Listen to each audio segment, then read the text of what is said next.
কেউ কেউ প্রচারের চেষ্টা করছে যে আমরা নাকি আওয়ামী লীগকে পুনর্বাসন করতে চাই।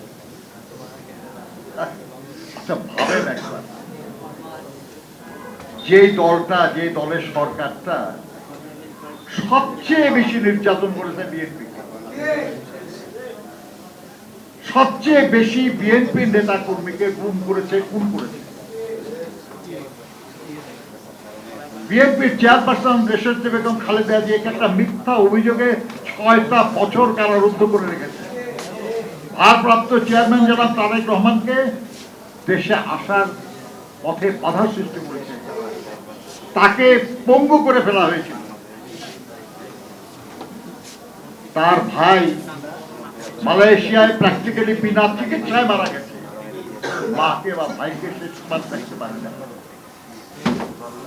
তার জানাজাতেও তার সাহেব আসতে পারে না।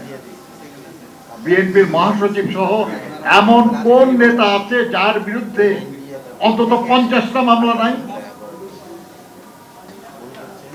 আমাদের হাবিবুর নবী সোহেলের বিরুদ্ধে 400-র বেশি মামলা। 5 তারিখে তো আমি নিজেও জেলখানায় ছিলাম, আমরা জেলখানায় ছিলাম।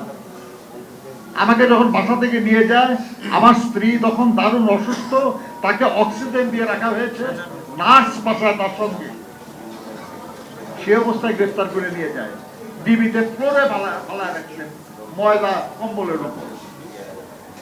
আর আমাদের কথা বলেন আমরা আওয়ামী লীগের পুনর্বাসন যাবো, আওয়ামী লীগের পক্ষে থাকবো, এই ফাজলামির কোনো মানে হয়? সানবিট সব দিবে সামাল। সানবিট ম্যাজিক প্রেস ডিশওয়াশিং এর মাথা ঘোরানো সলিউশন। এটা কি সম্ভব? এটা আমরা বেঁচে থাকতে আওয়ামী লীগের সঙ্গে আপোষ কেউ করবে? আরে আমরা তো নাই, অন্য কেউ করতে গেলে তাকে পর্যন্ত আমরা বাধা দেব। এইসব ফাজলামি করার কোনো মানে হয় না। আমাদের আছে কিছু কিছু লোক নিজেদের বুদ্ধিমান দাবি করেন, কিন্তু তাদের বুদ্ধি কারো পক্ষে বা কারো বিপক্ষে যখন যায় তখন আর বুদ্ধিমান আর সঠিক থাকে না।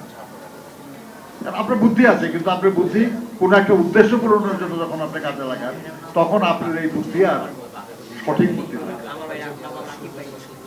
আল্লাহ যাদেরকে বুদ্ধি দিচ্ছে তাদের উচিত বুদ্ধিটা সঠিক পথে কাজে লাগা, কারো পক্ষে বা কারো বিপক্ষে। তাহলে তো হবে না যে আপনার একসময় সবচেয়ে বুদ্ধিমান লোকদেরকে বিচারক বানানো এবং তারা তাদের বুদ্ধি বিবেচনা এবং দেশের আইন বা যারা যে আইন মানে আছে সেই আইন অনুযায়ী যেটা সঠিক তারা সেটা করছে, এর বাইরে যেত না।